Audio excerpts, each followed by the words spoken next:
दोस्तों, हमारे भारत देश में बहुत सारे युद्ध हुए हैं, लेकिन कुछ ऐसे भी युद्ध हैं जो कि इतिहास के पन्नों पर ऐसी छाप छोड़ गए हैं जो किसी के मिटाए नहीं मिट सकती। उन्हीं युद्धों में से एक ऐसा भी महान युद्ध है जो कि इसी भारत धरती पर लड़ा गया। एक ऐसा महान युद्ध जिसके बारे में हमें कभी स्कूल कॉलेजों की किताबों में नहीं पढ़ाया गया। यह युद्ध चमकौर के युद्ध यानी बैटल ऑफ चमकौर के नाम से जाना जाता है। यह युद्ध 40 सिखों की वीरता और दुनिया में सिख और हिंदू धर्म के लिए लड़ा गया सबसे महान और भयानक युद्ध है। दोस्तों, अगर आप भी गुरु गोविंद सिंह जी को मानते हैं और आप चाहते हैं कि उनकी कुर्बानी और सिक्खी का संदेश पूरी दुनिया में फैले, तो कृपया कर इस वीडियो को शेयर जरूर करें और लाइक भी करें। सन 1704 के आसपास मुगलों का दमन अपने चरम पर था। मुगलों के बादशाह औरंगजेब को बड़ा झटका तब लगा जब गुरु गोविंद सिंह जी ने हिंदू और सिख धर्म को बचाने के लिए खालसा पंथ का निर्माण किया। खालसा औरंगजेब के सपनों पर पानी फेरने लगा। खालसा पंथ औरंगजेब को खुली चुनौती देने लगा। इससे नाराज औरंगजेब ने सरहिंद के नवाब वजीर खान को 10 लाख सैनिकों के साथ गुरु गोविंद सिंह जी को जिंदा या मुर्दा पकड़ने के लिए आनंदपुर साहिब भेज दिया। 22 दिसंबर सन 1704 संसार का सबसे महान युद्ध प्रारंभ हो गया। आकाश में घनघोर बादल थे और धीमी धीमी बारिश भी शुरू हो गई। साल का सबसे छोटा दिन होने के कारण सूर्य भी काफ़ी देर से उदय हुआ था और कड़ाके की शीतलहर चल रही थी, लेकिन गर्मजोशी थी तो गुरु गोविंद सिंह जी और उनके योद्धाओं में थी। उधर वजीर खान ने संदेशा भिजवाया कि अगर गुरुजी अपने सैनिकों के साथ आत्मसमर्पण करेंगे तो उन्हें बख्श दिया जाएगा, लेकिन गुरुजी ने वजीर खान का प्रस्ताव ठुकरा दिया और जवाब में उन्होंने मुगल सेना के ऊपर तीरों की बौछार कर दी। ऐसा जवाब तो वजीर खान ने अपने सपने में भी नहीं सोचा था।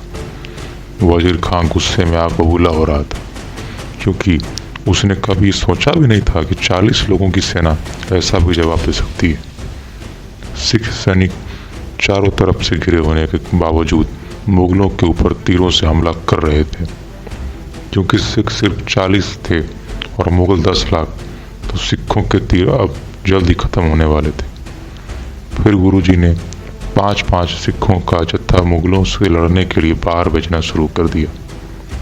पहले जत्थे में भाई हिम्मत सिंह ने मुगलों पर हमला किया।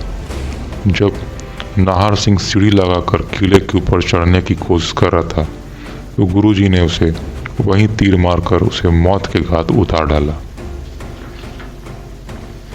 जब पहला जत्था शहीद हो गया तब गुरुजी ने दूसरा भेजा। देखते ही देखते मुगल सेना के पैर उखड़ने लगे। मुगलों को अब डर लगने लगा और मुगल यह सोचने पर मजबूर हो गए कि कैसे 40 लोगों की सेना 10 लाख पर भारी पड़ रही है। जब 5वां जत्था शहीद हो गया तब रात शुरू होने वाली थी। जब मुगल किले के अंदर दाखिल होने वाले थे तब बाकी बचे सिख सैनिकों ने गुरुजी से आग्रह किया कि वे अपने बेटों के साथ यहाँ से चले जाएं। लेकिन गुरुजी ने सिख सैनिकों से कहा कि तुम सारे मेरे साहिबजादे हो, तुम सब मेरे बेटे हो, मैं तुम लोगों को छोड़कर नहीं जाऊंगा। इसके बाद गुरुजी के बड़े बेटे बड़े साहिबजादे अजीत सिंह ने युद्ध स्थल पर जाने की आज्ञा मांगी।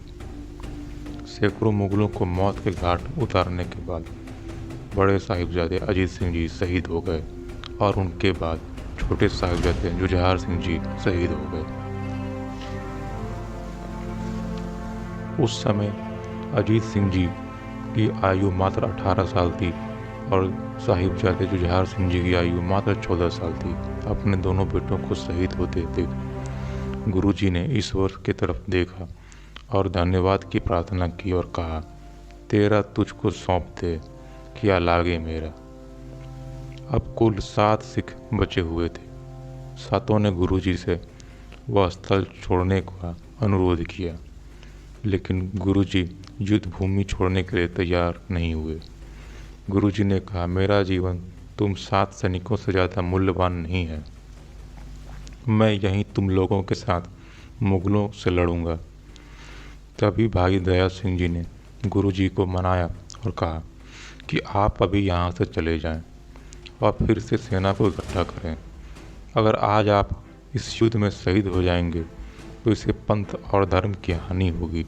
बेहतर है आप चले जाएं और सेना को फिर से युद्ध लड़ने के लिए इकट्ठा करें।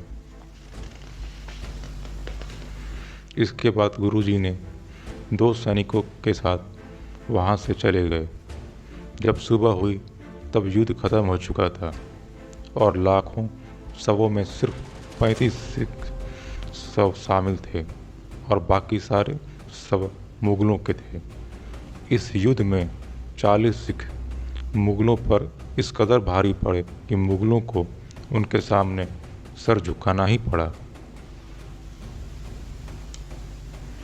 इस युद्ध का प्रभाव ऐसा रहा कि कश्मीर, लाहौर और बाकी जगहों पर औरंगजेब के खिलाफ बगावत शुरू हो गई। औरंगजेब ने गुरुजी के सामने घुटने टेकते हुए पूछा कि कैसे 40 सिखों ने चमकौर युद्ध में 10 लाख मुगलों को धूल चटाई। तब गुरुजी ने जफरनामा द्वारा औरंगजेब को लिखा, उनका एक एक खासा दुश्मन के लिए 1.25 लाख के बराबर। चिड़ियों से मैं बाज लड़ाऊँ, गिदरों को मैं शेर बनाऊँ, 1.25 लाख से एक लड़ाऊँ, तभी गुरु गोविंद सिंह जी नाम कहूँ।